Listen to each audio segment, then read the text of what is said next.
તો Porbandar chamber of commerce ફરી એક વખત વિવાદમાં આવ્યું છે, જેમાં સંયુક્ત ચેરિટી કમિશનરની કચેરી રાજકોટના અધિક્ષકે ચેમ્બરના 26 ટ્રસ્ટીઓને નામજોગ વ્યક્તિગત નોટિસો પાઠવવામાં આવી છે। ગુજરાતની સાર્વજનિક ટ્રસ્ટ અધિનિયમ 1950ની કલમ 22ની જોગવાઈ બદલ કલમ 83 હેઠળ કાર્યવાહી દાખલ કરવા માટે મંજૂરી માંગવામાં આવી છે। ચેમ્બર ઓફ કોમર્સ વિરુદ્ધ પરવાનગી વગર બાંધકામ, ફાયર એનઓસીમાં ગેરરીતિ, પાર્કિંગની જગ્યામાં ગેરકાયદેસર બાંધકામ તથા ચૂંટણી દરમિયાન ગેરરીતિ તેમજ સભ્યોને સસ્પેન્ડ કરવા સહિતના આક્ષેપો અને અનેક વિવાદો માધ્યમોમાં પ્રસારિત થઈ ચૂક્યા છે। આ તમામ વિવાદો વચ્ચે હવે કલમ 36 અને 22 મુજબ મદદનીશ કમિશનરની કચેરી દ્વારા નોટિસો પાઠવવામાં આવતા વેપારી આલમમાં ચર્ચાઓએ જોર પકડ્યું છે। આ નોટિસ જે આવી છે એમાં બે નોટિસ છે, એક કલમ 22 હેઠળ અને એક કલમ 36 હેઠળ।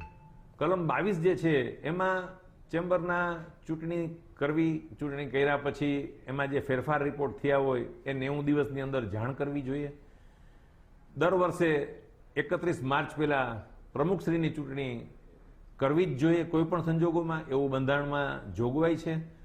એ જોગવાઈઓ છેલ્લા 5-7 વર્ષથી અમલવારી થતી નથી, કોઈ ચૂંટણી થતી નથી। મનસ્વી રીતે બંધારણમાં ફેરફાર કરી અને હવે આપણે પ્રમુખ માટે 2 વર્ષ માટે છીએ, હવે આપણે 2 વર્ષ પૂરા થાય તો કે હવે 3 વર્ષનો કાયદો, 3 વર્ષ પૂરા થાય તો કે 4 વર્ષનો કાયદો, આમ 1-1 વર્ષની મુદત લંબાવી અને ગેરકાયદેસર કબજો ધારણ કરી। બે નોટિસની અંદર છે ને, ગુજરાત પબ્લિક ટ્રસ્ટ એક્ટ 1950ની કલમ 22ની એક નોટિસ છે। આની અંદર જોગવાઈ એવી હોય છે કે કોઈ ફેરફાર રિપોર્ટ થયા હોય તો તે 90 દિવસની અંદર ચેરિટી કમિશનરને રજૂ કરવાના હોય છે, એટલે કે પોરબંદરના મદદની ચેરિટી કમિશનરને રજૂ કરવાના હોય છે।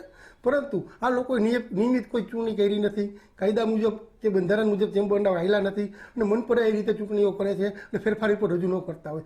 આને કારણે જે ગુનો બનતો હોય એને 22 નંબરની કલમની નોટિસ મોકલાવે।